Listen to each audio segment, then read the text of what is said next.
అనగనగా ఒక చిన్న గ్రామం. ఆ గ్రామం చివరలో వందల ఏళ్ల పాత పెద్ద మర్రి చెట్టు ఉండేది.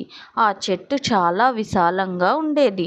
పగటిపూట పక్షులు కిలకిల రావాలతో సందడిగా ఉండేది. కానీ రాత్రి అయితే ఎవరూ ఆ చెట్టు దగ్గరకు వెళ్ళేవారు కాదు.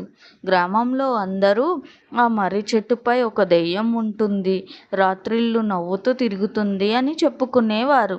ఆ గ్రామంలో రాము అనే ధైర్యవంతమైన బాలుడు ఉండేవాడు. అతనికి భూతాలు, దెయ్యాల కథలు వినడం ఇష్టం. కానీ వాటిని నమ్మేవాడు కాదు. ఒకరోజు అతని స్నేహితులు రాము, ఈ రాత్రి మర్రి చెట్టు దగ్గరకు వెళ్ళగలవా అని సవాలు విసిరారు. రాము నవ్వుతూ, ఎందుకు వెళ్ళలేను? నేను వెళ్ళి నిజం తెలుసుకొని వస్తాను. అన్నాడు.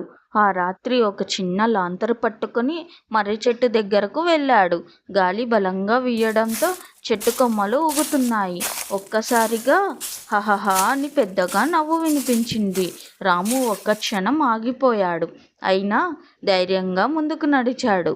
అప్పుడే తెల్లని బట్ట కప్పుకున్న ఒక ఆకారం చెట్టు వెనక కనిపించింది. ఎవరు నువ్వు? అని రాము అడిగాడు. ఆ ఆకారం మళ్ళీ నవ్వింది. రాము లాంతరు వెలుగును దగ్గరగా చూపించగా ఆశ్చర్యపోయాడు. అది దెయ్యం కాదు, గ్రామంలోని ఇద్దరు దొంగలు. తెల్లని దుప్పట్లు కప్పుకొని దెయ్యంలా నటిస్తూ ప్రజలను భయపెట్టి రాత్రిళ్ళు పొలాల్లోని పంటను దొంగలిస్తున్నారు.